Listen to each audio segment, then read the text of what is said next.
Hello friends, आज से हम मेजर अरकाना के कार्ड्स को डिटेल में सीखेंगे, स्टडी करेंगे और एक एक कार्ड की जानकारी आपको दी जाएगी। फर्स्ट कार्ड से स्टार्ट करते हैं। फर्स्ट कार्ड मेजर अरकाना का है द फूल, नंबर इज 0। इसके बारे में हम आज की क्लास में detail. The fool major arcana का फर्स्ट कार्ड है। क्योंकि ये मेजर अरकाना का कार्ड है तो इसके ऊपर है एक नंबर एज वेल एज इसका होता है नाम। देखिए नंबर, क्योंकि फर्स्ट कार्ड है मेजर अरकाना का, फर्स्ट कार्ड मेजर अरकाना का रिप्रेजेंट करता है 0 नंबर से और इसका नाम है द फूल। अब ये जब हम आपने कोई रीडिंग की, आपने कोई स्प्रेड किया, उसमें अगर आपको ये कार्ड आया है तो आपने इसकी एक इसके अंदर जो बना हुआ है वो सिंबोलॉजी को समझना है, देखना है। एज वेल एज पूरा कार्ड आपको क्या इंस्टिंक्ट दे रहा है, पूरे कार्ड से आपको क्या वाइब्रेशंस मिल रही हैं, पूरे कार्ड की ओवरऑल सिंबोलॉजी या कलर से आपको नेगेटिव पॉजिटिव फीलिंग क्या आ रही है, एक एक बात का आपने ध्यान रखना है।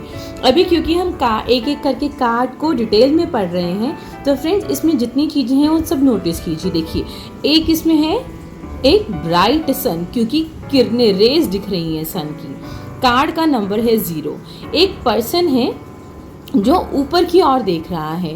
पर्सन के बहुत कलरफुल से क्लोथ्स लग रहे हैं जो थोड़े से डिसऑर्गेनाइज्ड भी लग रहे हैं। उसके हाथ में एक फ्लावर है वाइट कलर का। उसके पास एक पोटली है जिस पे कुछ बंधा हुआ है। उसके पास उसके हेड पे देखिए फेदर टाइप कुछ है। वो एक माउंटेन क्लिफ पे एक पहाड़ी पर खड़ा हुआ है। उसके आगे एक डेड एंड है, खाई है। उसके पास एक डॉग है जो उसको शायद कुछ कहने की कोशिश कर रहा है या उतावला होकर उछल रहा है। अब इन सब से हमें क्या क्या समझ आती है तो एक बारी हम उसको डिस्कस करते हैं वन बाय वन। अब देखिए सबसे पहले नंबर की बात करते हैं तो नंबर है 0। 0 किसको डिनोट करता है? बिफोर ओरिजिन को, किसी चीज के होने से पहले, मतलब स्टार्टिंग ऑफ समथिंग। तो हम ये भी कह सकते हैं कुछ नई चीज की स्टार्टिंग होने वाली है। फिर 0 एक ऐसी वैल्यू है जिसके अंदर हम कुछ भी ऐड ऑन करेंगे तो वो सेम वही नंबर आ जाएगा। Example 4 + 0 is 4, 7 + 0 is 7, 8 + 0 is 8। That means कि हम ऐसे भी कह सकते हैं कि जितने आप एफर्ट्स डालेंगे उतना अकॉर्डिंगली आपको रिजल्ट मिलने वाला है। अगर इसको हम समझना चाहें तो मतलब जो भी आप इसमें ऐड ऑन करेंगे, जितने भी एफर्ट्स ऐड ऑन करेंगे उसके अकॉर्डिंग आपको वैसा ही रिजल्ट मिलेगा। अब इसके नाम पे जाते हैं तो नाम है द फूल। फूल से क्या समझ आती है? हम ऐसा भी कह सकते हैं कि ऐसा पर्सन जिसकी जजमेंट इतनी अच्छी ना हो, हु लैक्स जजमेंट, उसको बोलेंगे मूर्ख है, जजमेंट नहीं कर पा रहा। या we can say a person who is easy to take advantage of, जिसका लोग जल्दी से फ़ायदा उठा पाते हैं, कि वो देख नहीं पाता या भरोसा शायद जल्दी से कर लेता है तो समझ नहीं पाता कौन उसका फ़ायदा उठा रहा है। हम इस वे में भी इसको ले सकते हैं। या ऐसा कह सकते हैं जो बार बार बहुत क्वेश्चंस पूछता है कि उसको जल्दी से बात समझ नहीं आ रही, उसको भी फूल बोल सकते हैं। तो अलग अलग इसकी मीनिंग्स लिए जा सकते हैं। अब पूरा पर्सन जो है उसको देख के क्या लग रहा है, उसने एक पोटली में यहाँ पे कुछ सामान बांधा हुआ है। तो जैसे पुराने ज़माने में होता था, पोटली पे वो डंडी पे कुछ बांध लिया करते थे और एक जर्नी पे निकल जाते थे। तो अगर हम वैसे सोचें कि एक जर्नी पे निकल रहा है तो दैट मीन्स कुछ न्यू बिगिनिंग होने वाली है, न्यू बिगिनिंग स्टार्ट कर रहा है आपका क्लाइंट। बट साथ ही साथ क्या कि वो जो न्यू बिगिनिंग की तरफ चला है उसमें उसको रिस्क आ सकता है या उस रिस्क की तरफ वो देख नहीं रहा, अनअवेयर है, क्योंकि वो बहुत ऊपर देख रहा है। ऊपर देखने से हम ये भी समझ सकते हैं कि उसका जो टारगेट है, एम है, वो बहुत हाई है, इसलिए वो आसपास के रिस्क को नज़रअंदाज कर रहा है। अपने सर्कमस्टांसेस जो सराउंडिंग्स में उसके हो रही हैं उसको अच्छे से देख नहीं रहा, समझ नहीं रहा। सन यहाँ पे रिप्रेजेंट करता है सक्सेस को, ग्रोथ को, ब्लेसिंग्स को। सन ऑल्सो रिप्रेजेंट्स लीडरशिप क्वालिटीज़ को, मतलब जो वो करने जा रहे हैं उसमें सक्सेस तो मिलेगा। तो अगर आपने कुछ सजेशन देना हो अपने क्लाइंट को तो आप क्या बोलोगे? जो भी काम के लिए उसने पूछा, येस उसमें सक्सेस मिलेगा, but you have to be aware of your surroundings. आप क्या क्या रिस्क ले रहे हैं उनको अनअवेयर ना हो, अच्छे से देख के सोच समझ के आप नेक्स्ट अपना स्टेप उठाएं, डिसीजन लें। अगर आप बिना सोचे समझे नेक्स्ट स्टेप उठाएंगे तो आपको खतरा मोल लेना पड़ सकता है, ये समझाएंगे हम।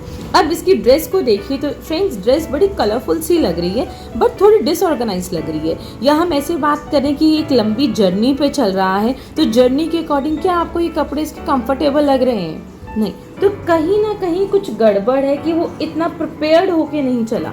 जैसे उसने बहुत फैंसी से क्लोथ डाले बट लॉन्ग जर्नी में वो इतना कंफर्टेबल इनमें नहीं रहेगा। तो इसको हम इस वे में समझ सकते हैं कि वो एक नए रास्ते पे या नई स्टार्ट तो करने जा रहा है बट वो पूरी तरीके से उसके लिए प्रिपेयर्ड अभी शायद नहीं है। उसको थोड़ा और समझना सोचना चाहिए या अच्छे से सोचना चाहिए। अब इसकी जो पोटली है वो रिप्रेजेंट करती है कि इसके पास विजडम तो है, नॉलेज तो है, वी कैन से सोर्सेज और रिसोर्सेज भी हैं बट वो क्या है, टायर्ड अप हैं, तो शायद उनको अच्छे से यूज़ नहीं कर रहा, यूटिलाइज नहीं कर रहा। इसको एग्जांपल हम लें तो ऐसा कर सकते हैं, जैसे मान लीजिए किसी ने अपना बिजनेस स्टार्ट करना है, अब वो बहुत ही उसकी जो फैमिली वगैरह है उसको सपोर्ट नहीं दे रही तो वो बिज़नेस स्टार्ट नहीं कर पा रहा, तो उसकी प्रॉब्लम समझ आती है। उस पर्सन को कहीं से लोन नहीं मिल रहा, कोई मदद नहीं कर रहा फाइनेंशियली, तो वो अपना बिज़नेस कैसे सेटअप करेगा, प्रॉब्लम हो सकती है। बट वहीं पे कोई ऐसा इंसान है जैसे मान लीजिए जिसका फादर ग्रैंडफादर बिजनेस चल रहा है बट स्टिल वो वहाँ पे बैठ ही नहीं रहा, उसके पास सारे रिसोर्सेज हैं, बैठने की जगह है, सेटअप किया हुआ बिजनेस है, स्टिल उसको परस्यू नहीं कर रहा, तो उसको बोलेंगे ना मूर्ख है, सब रिसोर्सेज होने के बावजूद वो उसको यूटिलाइज नहीं कर रहा, तो वो पोटली से डिपेक्ट होता है। फ्लावर है हाथ में, तो देखिए फ्लावर क्या रिप्रेजेंट करता है, गुड न्यूज़। कहीं पे हम अच्छे पे जाते हैं, किसी मैरिज फंक्शन पे जाते हैं, वी टेक फ्लावर, तो खुशी को जाहिर करते हैं कि कुछ गुड न्यूज़ या तो आने वाली है या आ चुकी है, या कुछ अपॉर्चुनिटी मिलने वाली है, जो नया काम वो शुरू करने जा रहे हैं उसको उसमें सक्सेस मिलने वाला है, ये रिप्रेजेंट करता है फ्लावर। और देखिए उसकी आर्म्स खुली हुई हैं, तो वो विलिंगली एम्ब्रेस करेगा जो सिचुएशन उसके पास आ रही है। डॉग रिप्रेजेंट करता है सबसे फेथफुल जानवर होता है, डॉग हमारा वेल विशर होता है। जैसे हम बोलते हैं कोई संकट आने वाली होती है तो डॉग बार्क करना स्टार्ट कर देता है, उसको अभाव हो जाता है कि कुछ बुरा होने वाला है। तो शायद डॉग यहाँ पे जो उसका मालिक है उससे फेथफुल है, इतना उसे इतना प्यार करता है कि उसको अवेयर करवा रहा है कि आगे खतरा है, बट वो पर्सन उसकी तरफ ध्यान ही नहीं दे रहा, उसका ध्यान कहीं और है, वो अपने ही थॉट्स में या अपने ही विचारों में बिजी है। तो डॉग यहाँ पे ये भी रिप्रेजेंट कर सकता है कि आपको कहीं से गाइडेंस मिल रही है बट आप उसको सुन नहीं रहे, आप उसकी तरफ ध्यान नहीं दे रहे।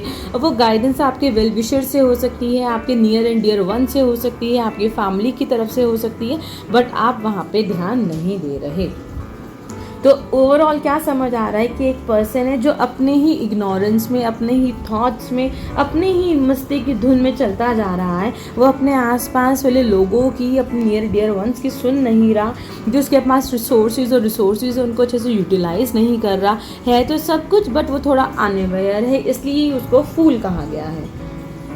बट ओवरऑल देखा जाए तो ये कार्ड एक होप का है, एबेंडेंस का है, फेथ का है। हम ऐसे भी बोल सकते हैं कि ट्रस्ट करते हुए ऑलमाइटी पे वो चलता जा रहा है कि जो होगा देखा जाएगा या जो होगा अच्छा होगा। बट जब भी किसी क्लाइंट के लिए कार्ड आए तो आप उसको यही सजेस्ट करेंगे कि ओवरऑल बहुत पॉजिटिव कार्ड है, बट आपको कुछ प्रिकॉशंस लेने की ज़रूरत है। आपको अवेयरनेस से अपनी ज़िंदगी जीने की ज़रूरत है, या अवेयरनेस जिस भी काम के लिए उसने मान लीजिए पूछा कि मैं क्या ये काम स्टार्ट करूँ, जी बिल्कुल कीजिए, बट थोड़ा अवेयर होके कीजिए। ये ना आप अपनी ही धुन में, अपने ईगो या एटीट्यूड में लोगों की बात अनसुनी कर रहे हैं, या ओवर कॉन्फिडेंट होके चल रहे हैं, तो आपको नुकसान हो सकता है। बट ओवरऑल ये दिखाता है कि टाइम फेवरेबल है, अपॉर्चुनिटीज़ हैं वहाँ आपके पास, या अपॉर्चुनिटीज़ आने वाली हैं। बस जो ध्यान रखना है वो इतना कि आपको जो आपके नियर डियर वंस, आपके फैमिली या आपके वेल विशर्स जो आपको गाइड कर रहे हैं, उस गाइडेंस को आप ज़रूर सुनिए और उन बातों का ध्यान रखिए अपनी जर्नी को, अपनी उस अपॉर्चुनिटी को आगे कंटिन्यू करने में। तो आज हमने सीखा द फूल कार्ड के बारे में।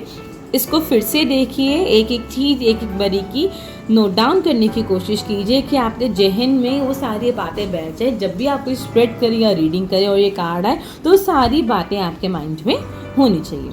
आज की वीडियो में इतनी जानकारी के साथ मैं मनप्रीत कौर आप सभी से इजाज़त लेती हूँ। धन्यवाद।